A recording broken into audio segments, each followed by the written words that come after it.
Asante ndugu zangu wapendwa, tutajifunza somo ambalo linapatikana kitabu cha Ufunuo sura ya 3 mstari wa 14 hadi 19. Ufunuo wa Yohana sura ya 3 mstari wa 14 hadi ule wa 19.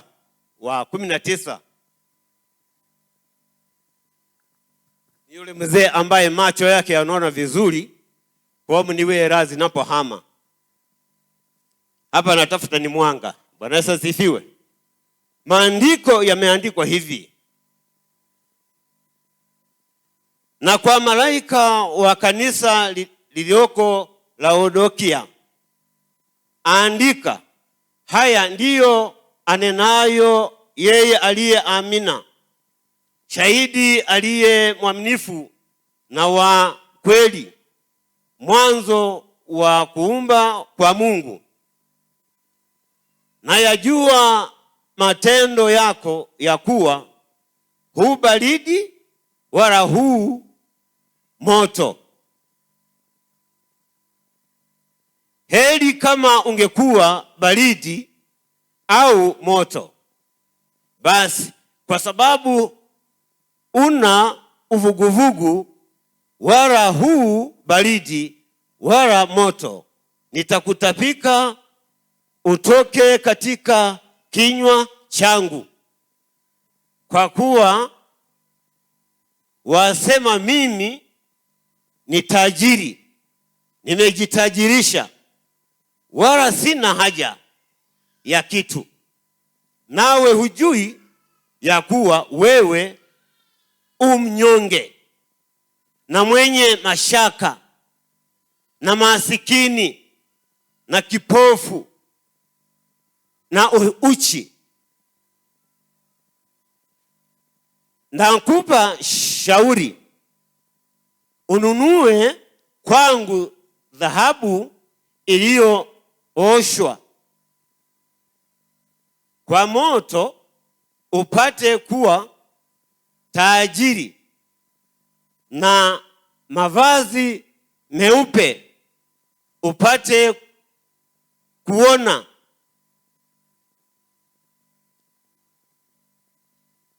aibu ya uchi wako isionekane, na dawa ya macho ya kupaka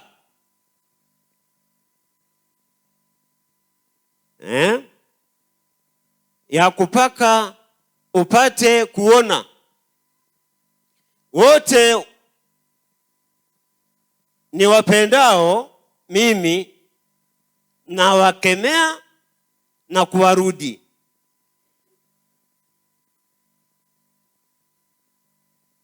Wote nawapenda na wakemea na kuwarudi. Uwe na bidii ukatubu. Uwe na bidii ukatubu. Bwana Yesu asifiwe. Hili ni neno ambalo tunalikuta kwenye kitabu cha Ufunuo, ambao kama tunavyojua Yohana mtakatifu mtumishi wa Mungu alikwenda kufunuliwa, akiambiwa habari hizi na Bwana Yesu alipokuwa kwenye kisiwa cha Patmos. Huko alifunuliwa, Yesu akimwambia, nenda uandike nyaraka kwenye makanisa haya 7. Hayo makanisa yapo huko Asia, na kila kanisa lilikuwa na malaika. Ndani ya hiyo kanisa, makanisa hayo 7 ambayo tunataka tujifunze ni kanisa hili la kule Laodikia. Ndipo hapa nataka kuzielezea hizi habari. Wenzetu walikuwa Wakristo kama sisi tulivyo, na wao walisoma neno la Mungu kama sisi tulivyo, na wenyewe walimtumikia Mungu kama sisi tulivyo. Lakini Mungu alivyokwenda kuona, Kristo alivyokwenda kuliona, aliona halina maana yoyote mbele za uso wake. Na waliona kwamba wao wamejenga, wako vizuri na utajiri wanao, kila kitu wanacho. Wakasema tumeshajitajirisha, wala sio wahitaji, kwa hiyo hakuna haja ya kutafuta kingine. Lakini kumbe bado ni wahitaji. Walisimama kujitukuza, walisimama katika imani ile ambayo waliijua wao badala ya neno la Mungu. Bwana Yesu asifiwe. Ndivyo Mungu akaona ni vyema, kwa kuwa anatupenda, kama ule mstari wa kwanza anasema, mimi wale nao wapenda wakinirudi mimi nitawarudi na wapate kufanya nini? Kutubu. Bwana Yesu asifiwe. Kwa hiyo wana wa Mungu, Yohana alikwenda kuandika habari hizi, kutawanya kwenye makanisa yote 7 yaliyoko huko Asia, ili wasome habari, kila kanisa kwa upungufu wake. Kila kanisa aliandika upungufu wake, na upungufu haukuwa sawa. Ukisoma kuanzia ile sura ya kwanza mpaka kufikia hapa sura ya 3, yote hii utayakuta makanisa, kila kanisa taarifa zake na habari yake na upungufu wake. Kila kanisa taarifa yake na upungufu wake waliandikia. Wewe tatizo lako ni hili na hili, na wewe kanisa hili tatizo lako ni hili na hili. Mungu ni mwaminifu, tena ni mwema kwetu. Yawezekana na sisi sasa, habari za kule nimeshatoka, nimekuja kwenye habari za kwetu sisi wa Kristo wa ibaba, sisi tuliyekaa hapa tunaosikiliza na tunaonana uso kwa uso. Tumerudi kwa wale wapendwa. Wao walikuwa kwenye kanisa lao, na sisi hili ni la kwetu, tumelijenga wenyewe na tuna imani yenyewe ya kwetu. Kwa nimerudi kule nimetoka, kwamba watumishi wa Mungu, je, sisi hayo hayapo au tunajivuna? Watumishi wa Mungu, hatujivuni? Kwetu hayapo mapungufu? Hayapo. Neno la Bwana linapokuja, linakuja kama vile Bwana ameona, ili kanisa lake alikemee, ili kanisa lake alifundishe. Wenzetu kweli walikuwa wamesimama, lakini ona Mungu alivyokwenda kuchukia, akasema, nimeyaona matendo yako wewe, nimeyaona matendo yako, hakuna lililojificha, yako peupe. Amekuona, hata hivi umekaa, amekuona. Unalowaza hapo ulipokaa analiona, uliotenda jana na juzi ameliona. Amekuona. Hakuna kitu cha kujivuna, ni kughairi na kushuka, kumtazama Mungu anasema nini kwenye maandiko. Anasema hawa wenzetu hawakuwa moto, kwamba ni Wakristo hawaonekani, kwamba ni wapagani hawaonekani. Wanaposema vuguvugu, ukichemsha maji, unapoyagusa unahisi kuna joto, lakini tena hapo unahisi bado kuna ubaridi. Huo ndio vuguvugu. Ukiyaweka maji motoni, unapogusa, ukichovya mkono hivi, unahisi ya maji kuna moto, lakini tena unakuta sio moto, kuna ubaridi. Hicho ndicho neno nasema kwamba ni vuguvugu, kwamba uite ni maji ya moto yanakataa, ni baridi yanakataa.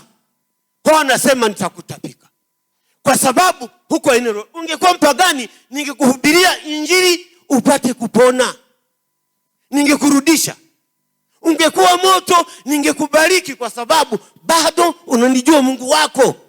Lakini ni vuguvugu, anasema nitakutapika. Na Bwana akikutapika utaitwa Mkristo? Amekutoka, maana sema kaeni ndani yangu nami ndani yenu. Kristo amekaa ndani yako wewe, na wewe umekaa ndani ya Kristo. Ndio maana anakulinda kila wakati. Maadui unapokuja ameshakulinda, uko ndani. Kama vile punje ya muhindi ukiweka kwenye chupa, kuku wanadonoa, anashindwa kwa sababu haukuti. Sasa tuona vuguvugu anakutapika, anakutoa, utabaki ukiwa nani? Sasa walifika mahali wakasema, sasa mimi nimeshajitajirisha, sio mhitaji, kwani tulie, hakuna haja. Hebu tusikilize sasa Bwana alivyowajibu. Wanaona kwamba wameshatajirika. Anasema mimi ninakuona kwamba ni mhitaji, tena ni mnyonge. Wewe ni mhitaji tena ni mnyonge, pia ni masikini,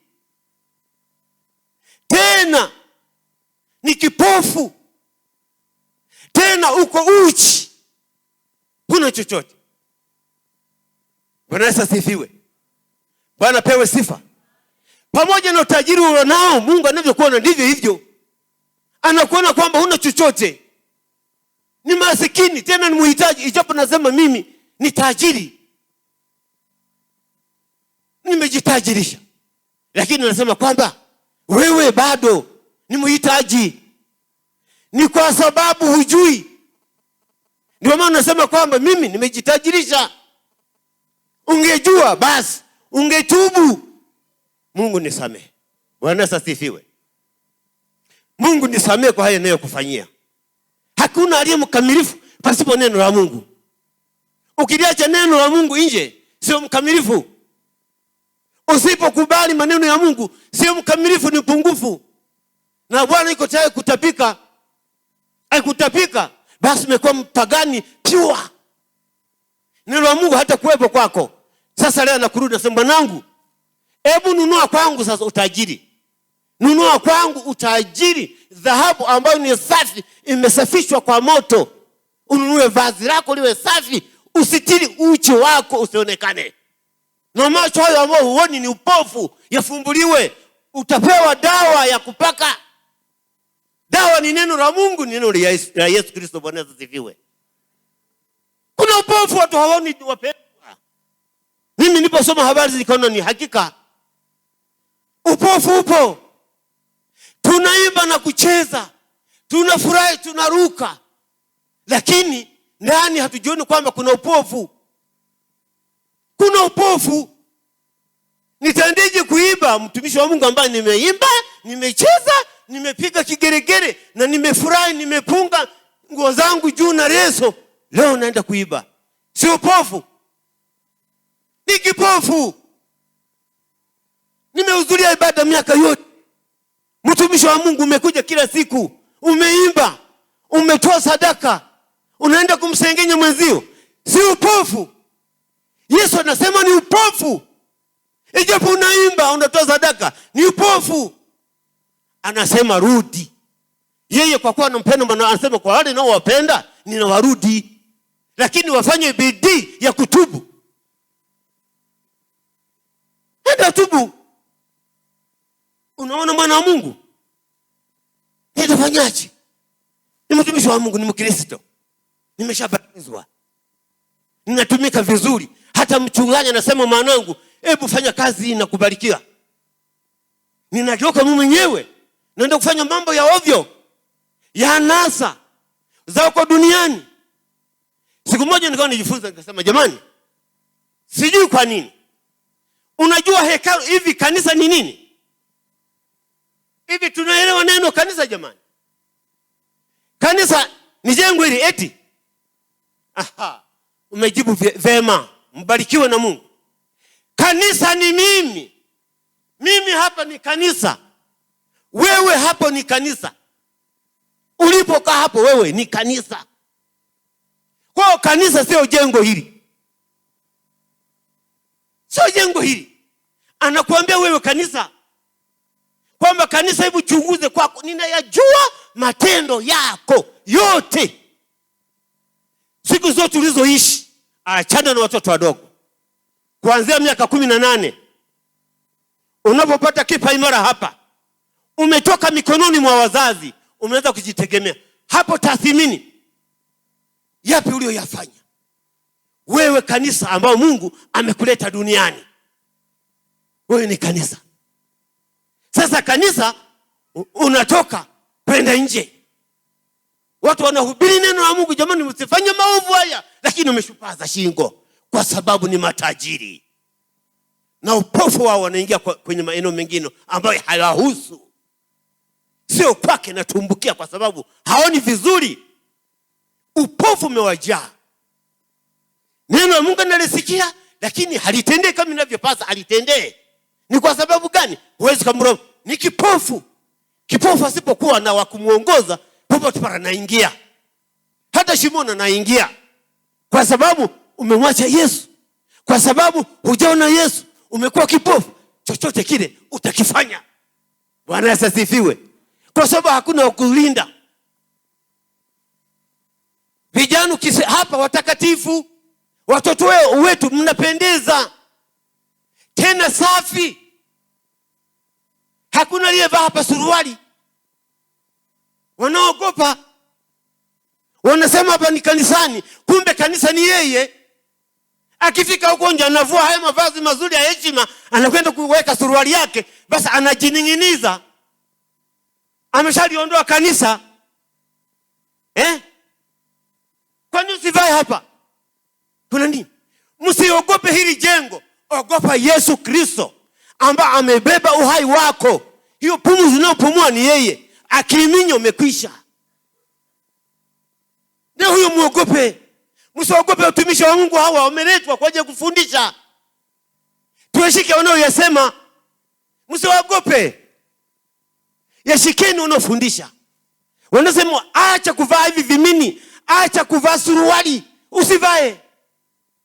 Watumishi wa Mungu wanasema kwenye madhabahu hapa, wanasema kila siku. Bwana asifiwe. Hebu mguse mwenzie, mguse kidogo, useme Bwana unasikia? Wengine mmeza kuniombea. Ni ujanja wa Ibilisi. Maombi nimeomba mpendwa. Endelea kusikiliza nini? Neno la Mungu.